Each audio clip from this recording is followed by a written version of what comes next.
ગયો, અજ્ઞાન એના અંદર દૂર થઈ ગયું, પછી એને જ્ઞાન મળી ગયું.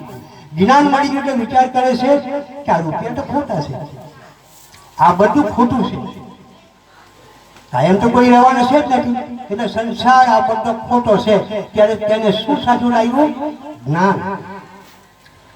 એટલે જ્ઞાન એમ બધું એને સાચું લાગ્યું તો એ જ્ઞાન દ્વારા એ જાગૃત સપનું સુસુપ્તિને તુર્યા. આ જાગૃત ની અંદર આત્મા આવી ગયો, એને જ્ઞાન સાચું લાગ્યું, રૂપિયા ખોટા લાગ્યા, કાકડા સાચા લાગ્યા, અને આ સપનો વેપાર કરવા માટે લાગી પડ્યો. અને એ જ ધનથી પરમાત્માને પણ પ્રાપ્ત કરી દીધો. એને આ રૂપિયાથી પરમાત્મા નથી કર્યો, પણ જ્ઞાન રૂપી ધનથી પરમાત્માને પ્રાપ્ત કર્યો.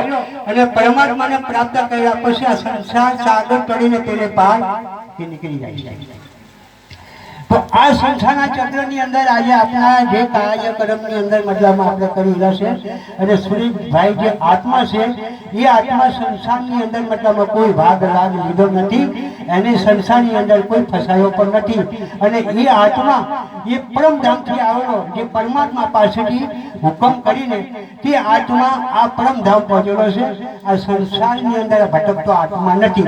સંસારની અંદર ભટકે કોણ આત્મા?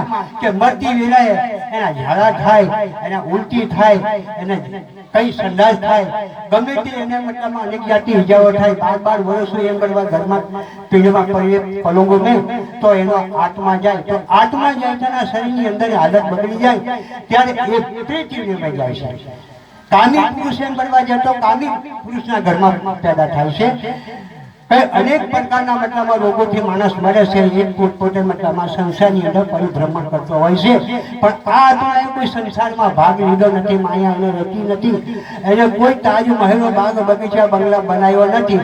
એટલે સંસારમાં ખાલી એમ કરવા જાય તો હવા પ્રમાણ કરવા માટે આવેલો આ આત્મા આ સંસારમાં નથી, એ પરમધામ પહોંચેલો છે.